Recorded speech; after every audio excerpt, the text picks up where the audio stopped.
Hi friends, मैं बिरबल संधू एक बार फिर हाजिर हूँ द ग्रेट स्टोरीज में।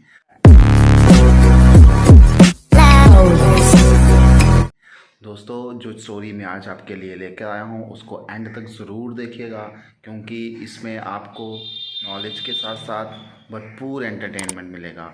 तो बिना वक्त ज़ाय किए स्टार्ट करते हैं हमारी आज की स्टोरी। दोस्तों, एक गांव था। वहाँ पे एक राजा था जो कि बहुत ही लालची था सोने का।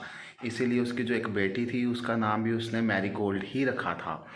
दोस्तों, वो राज्य की परवाह किए बिना सुबह शाम खजाने में देखता रहता था कि कितना सोना हुआ है कितना नहीं हुआ है, उसकी गिनती में ही लगा रहता था।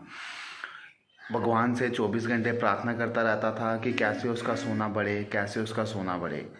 वो भगवान की आराधना भी बड़ी ज़्यादा करता था। तो एक बार भगवान उसकी आराधना देख के, उसकी भक्ति देख के प्रसन्न होके उसके सामने आते हैं और उसको कोई वरदान मांगने के लिए बोलते हैं। तो वो भगवान से बोलता है कि भगवान, मैं जिस भी चीज़ को छूऊं वो सोने में कन्वर्ट हो जाए, वो सोने में बदल जाए। तो भगवान उसके मन का लालच देख के उसको पूछते हैं कि क्या ये जो वरदान है तुम अच्छा बुरा देख के मांग रहे हो। तो वो बोलता है हाँ। तो भगवान उसको बोलते हैं ठीक है, जैसे ही अगली सुबह आएगी तुम जिस भी चीज़ को छुओगे वो सोने में बदल जाएगी। वो बंदा बहुत ही प्रसन्न होता है। ये बोल के भगवान वहाँ से चले जाते हैं। जैसे ही अगली सुबह आती है, वो जैसे ही बेड पे से उठता है और जब बेड को छूता है तो बेड सोने में कन्वर्ट हो जाता है। वो बहुत ही खुश होता है, बोलता है अब तो मज़ा ही मज़ा है।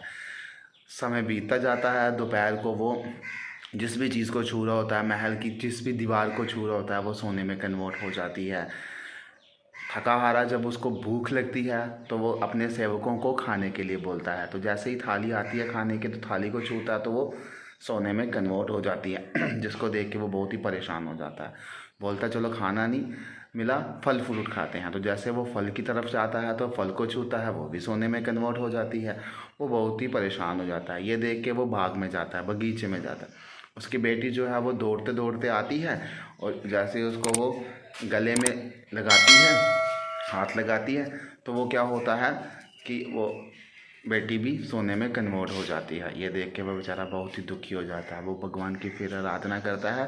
भगवान उसके सामने प्रकट होते हैं। भगवान बोलते हैं क्या हुआ। तो बोलता है मुझे अपने वरदान वापस चाहिए। ये वरदान जो है वो आप वरदान वापस ले लीजिए, इस वरदान से मुझे नुकसान ही नुकसान हो रहा है। तो वो सारी कहानी बताता है। तो भगवान वरदान वापस ले लेते हैं। तो बेटी जो है वो सोने से फिर से इंसान बन जाती है। वो बहुत ही खुश होता है। और एंड में इस कहानी से हमें यही शिक्षा मिलती है कि एक तो लालच नहीं करना चाहिए, बुरी बला है। और तीर्थ स्थान कहीं पे भी अगर आप जाके कोई भी वरदान मांगते हो तो उसको सोच समझ के मांगिए, क्योंकि उसका बुरा प्रभाव भी पड़ सकता है। इसी के साथ ख़त्म करते हैं हम आज की story. Stay tuned for next. Bye bye.